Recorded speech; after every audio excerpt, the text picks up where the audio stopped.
Now I am teaching Matthew chapter 5 verses 21 to 26 under the title, Murder. Read verse 21. You have heard that it was said to the people long ago, do not murder, and anyone who murders will be subject to judgment. Matthew chapter 5 verse 21. Jesus says, you have heard about the 10 Commandments, which the prophet Moses brought down from Mount Sinai on the 2 stone tablets, containing the words of the covenant written by the finger of God. Now, regarding the subject of murder, Jesus asks, have you heard that it was said to the Israelites as one of the 10 Commandments, do not murder, and that anyone who commits murder will be subject to judgment? For it is written, whoever sheds the blood of man, by man shall his blood be shed, for in the image of God, God made man. Read verse 22. But I tell you that anyone who is angry with his brother will be subject to judgment. Again, anyone who says to his brother, Raka, is answerable to the Sanhedrin. But anyone who says, you fool, will be in danger of the fire of hell. Matthew chapter 5 verse 22. Jesus says, anyone who kills a man and is caught will be thrown into prison.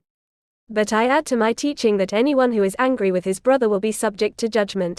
Do not be angry with your brother for a long time without cause, or he may develop strong hatred towards him and may intend to kill, just as Cain killed his own brother Abel because of anger, jealousy, and hatred. Such emotions led Cain to commit a crime against Abel. Also, anyone who says to his brother, Raka, which in the Hebrew language means fool, stupid, or worthless, is wrong.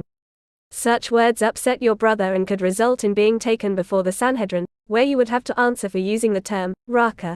Furthermore, anyone who calls his brother a fool risks the danger of the fire of hell. Do not use that word, as it shows disrespect towards him. Remember, no one is perfect in this world. Many people use abusive language when fighting or arguing, calling each other names like fool, stupid, or other offensive terms.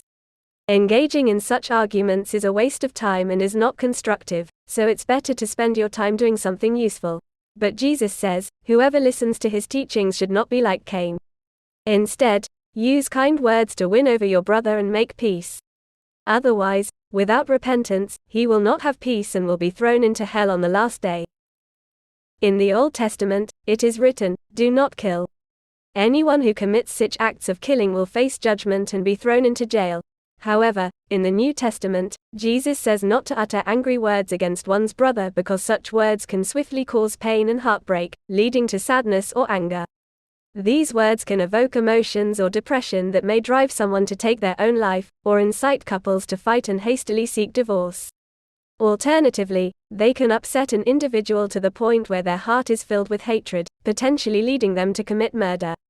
Therefore, we must be careful with our words and heed Jesus' teachings about murder. It is better to overlook such words, be willing to forgive one's brother, and let go of grievances, potentially leading them to commit murder. Therefore, we must be careful with our words and heed Jesus' teachings about murder.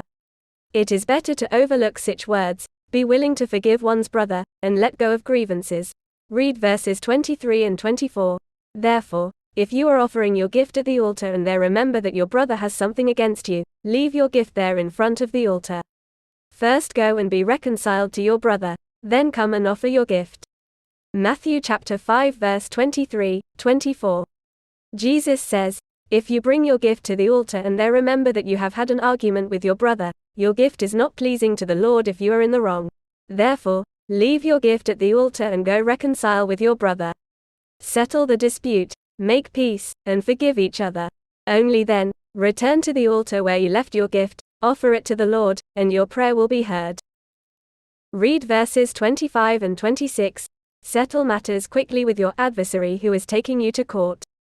Do it while you are still with him on the way, or he may hand you over to the judge, and the judge may hand you over to the officer, and you may be thrown into prison.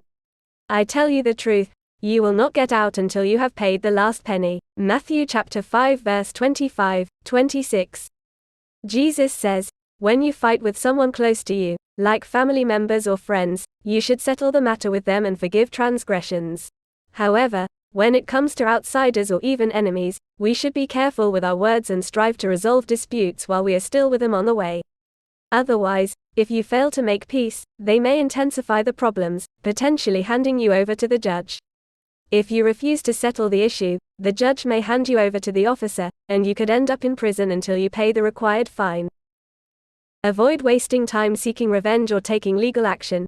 It is better to resolve conflicts promptly while you are still with your adversary. Remember that no one is perfect in this world. Everyone makes mistakes. Try to understand the situation, acknowledge faults, resolve them quickly, and always offer forgiveness. The best approach is to focus on your own work, make peace with everyone, and live in harmony.